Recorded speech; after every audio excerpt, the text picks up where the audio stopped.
ଜୟ ଜଗନ୍ନାଥ ସାଙ୍ଗମାନେ ସମସ୍ତଙ୍କୁ ଶୁଭ ସକାଳ। ଆଶା କରୁଛି ଆପଣମାନେ ସମସ୍ତେ ଭଲ ଥିବେ। ସକାଳୁ ସକାଳୁ ମୋ ସାଇକେଲ ଧରିକି ଚାଲିଲି ମୋ ନିତ୍ୟକର୍ମ କରିବା ପାଇଁ ଆମର ମନ୍ଦିର ପୋଖରୀଠିକି। ସକାଳୁ ସକାଳୁ ମନ୍ଦିର ଟିକେ ପ୍ରଥମେ ଦର୍ଶନ ହେଇଗଲା। ତାପରେ ଆମର କାଲି ରାତିରୁ ଗୋଟେ ପାର୍ସଲ ଆସିଥିଲା, ଗାଡ଼ି ଧୋଇବା ପାଇଁ ଭାରି ଅସୁବିଧା ହେଉଥିଲା, ସେଥିପାଇଁ ଗୋଟେ ୱାସିଂ ଗନ୍ ମଗେଇଥିଲି। ସେ କାଲି ରାତିରେ ଆସିଯାଇଥିଲା। ବର୍ତ୍ତମାନ ତାକୁ ନେଇକି ଯିବା ଆମର ଗାଡ଼ି ଧୋଇବା ପାଇଁ। ଗାଡ଼ି ଧୋଇବା ପୂର୍ବରୁ ଫାଷ୍ଟ ତାକୁ ଭଲ ଭାବରେ ଫିଟିଂ କରିଦେବା। କେମିତି କ'ଣ ଫିଟିଂ ହେଉଛି ଟିକେ ଦେଖନ୍ତୁ।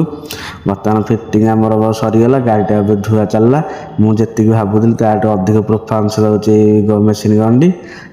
ଗାଡ଼ି ଧୁଆଧୁଇ ସରିଲା ପରେ ମାମୁଁ ଭଣଜା ଦୁଇ ଜଣ ବାହାରିଲୁ ବର୍ତ୍ତମାନ ଗାଁକୁ ଆସିଲା ପରେ ଯେହେତୁ ମୁଁ ୱାସିଂ ଗନ୍ଟା ଆଣିଥିଲି, ମୋ ବାଇକ୍ ମଧ୍ୟ ଟିକେ ସେଇଥିରେ ଧୋଇଦେଲି। ତାପରେ ଟାଇମ୍ ହେଇଥିଲା 11ଟା। ଆମେ ସାଇକେଲ ଧରି ପୁଣି ଚାଲିଲୁ ଗାଧୋଇବା ପାଇଁ ନଈକି।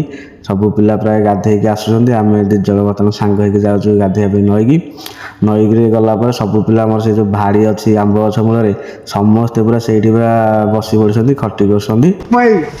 ଏଠି ବର୍ତ୍ତମାନ କାଲି ହବ ସିମିଆ। ଏଇ ଟାଇମରେ ଗଲା ହବ। ସିମିଆଟି କାଲି ଆଉ କିଛି ହେଇପାରିବନି। କାଲି ଗୋଟେ ହରଦାଟେ ଆସିବ। ସିମିଆକୁ ଅମୁଲ ବଢିଆ ହବ। ପିଲା ସବୁ 20 ଚୁଲି ଖୋଲି ଦଉନ। ଚୁଲି କଣ ହବ? ଏଇନେ ଖୋଲା ହବ ଚୁଲି। ଲିପୁ ଏଇ ଟାଇମରେ ଖିଆ ହବ। ଏଇ ଟାଇମରେ ଖିଆ ଗାଧେଇକି ଆସି ଜଲ୍ଦି ଆସିବାରି। 10ଟା 11ଟା ଝିଅ ଆସିବ କି? ଏଇଠି ତ କାଠ ଅଛି। କେତେ ସମୟ? ହଁ ସିମା ଠୁଙ୍ଗା ଟିକେ ଆଣିଲେ ଏଇଠି ସିମା ଖାଇକି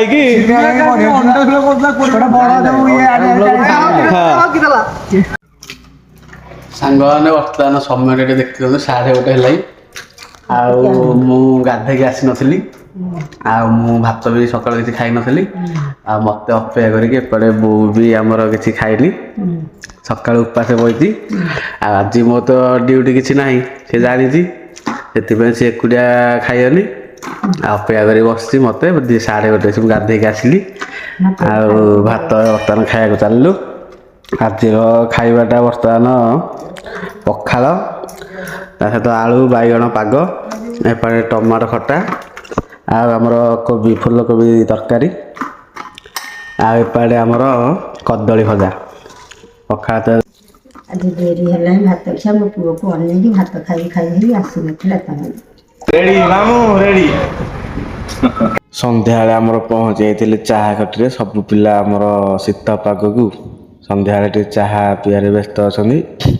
ଆମର ଭଣଜା ଏପଟେ ଚାହା ଦେଖାଉଛନ୍ତି। ଇଏ ଆମର ବଡ଼ ଭାଇ ମଧ୍ୟ ଅଛନ୍ତି ଜଣେ।